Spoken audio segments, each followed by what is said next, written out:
છે નોર્મલ આપણા ડાયાબિટીસ નહીં, જેમ કે તમે કોઈ ખાતા હો અને બ્લડની અંદર ઇમિડિયેટલી તમારું સુગર વધી ગયું, એ જીઆઈ ઉપર છે, ગ્લાયસેમિક ઇન્ડેક્સ જેને કહેવામાં આવે.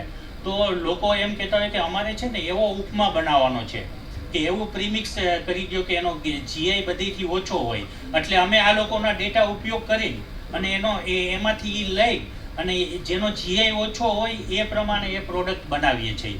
એટલે એ પ્રોડક્ટ પ્રમાણે શું છે કે ટાઈપ 2 ડાયાબિટીસ પહેલાં તો કેને કહેવાય એ હું તમને સમજાવું. આપણે ઘઉં ખાધા તો ઘઉંનો જીઆઈ વધારે છે, એટલે બ્લડની અંદર શું છે કે સુગર જે છે એ ફટાફટ ભળી ગયું. હવે એ સુગર જે છે ને એને તરત જ ડામવા માટે થઈને અને લીવરને શું કરવું પડશે, ઇન્સ્યુલિનનું પ્રોડક્શન વધારવું પડશે. લીવર જ્યારે ઇન્સ્યુલિનનું પ્રોડક્શન વધારશે ને એટલે એના ઉપર જોર પડશે, પરંતુ એ ઇન્સ્યુલિનનું પ્રોડક્શન વધારીને અને બ્લડના ગ્લુકોઝ જે છે એને ગ્લાયકોજનમાં કન્વર્ટ કરશે અને એ ગ્લાયકોજન તમારી ફાંદ વધારશે. હવે તમે મેંદો ખાધો એટલે ફટાફટ ગ્લુકોઝ ગયું અને ફટાફટ તમને ચરબી વધી, મતલબ જે ગ્લાયકોજન નામની ચીજ.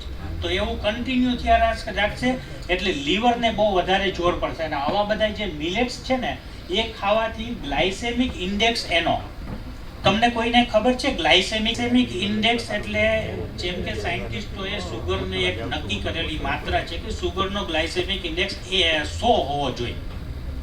મતલબ કે બ્લડની અંદર જ્યારે પ્રોડક્ટ આપણી ગઈ બ્લડમાં ત્યારે ફટાફટ કેટલી મિનિટ્સમાં બ્લડની અંદર સુગર વધી ગયો એટલે એનો 100 ગ્લાયસેમિક ઇન્ડેક્સ થયો. તો એવી રીતના રાગી ને મિલેટ્સ છે એનો 50-60 ની આસપાસ હોવો જોઈએ. કેટલો? 40-50 ની આસપાસ હોય. એનો અર્થ શું થયો કે તમારું જે ગ્લાયસેમિક ઇન્ડેક્સ એનો ઓછો છે એટલે એને પચવામાં વાર લાગશે. મતલબ પચવામાં એટલે કે ગ્લુકોઝને અંદર ગ્લુકોઝ રિલીઝ થતા વાર લાગશે. એટલે ઈ પ્રોડક્ટ જે છે એના કારણે એક તો તમારું જે સેન્સર છે બ્રેનનું કે મને જલ્દી ભૂખ લાગી એ નહીં થાય. બીજું, લીવરને ઓછો લોડ પડશે. અને ગ્લાયસેમિક ઇન્ડેક્સ જેનો વધારે હોય જેમ કે મેંદો છે, સુગર છે, એટલે લીવરને જે છે ને એ ઇન્સ્યુલિન ઇમિડિયેટલી પ્રોડ્યુસ કરવું પડશે. એવું એકવાર થયું, 1 વર્ષ થયું, 2 વર્ષ થયું, 5 વર્ષ થયું, છેવટે એને ટાઈપ 2 ડાયાબિટીસનો દર્દી બની ગયો પૂરું પરમાનન્ટ. કારણ કે લીવરને એક્સ્ટ્રા જોર કરવું પડ્યું.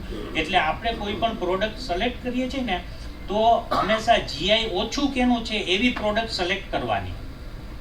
નેક્સ્ટ.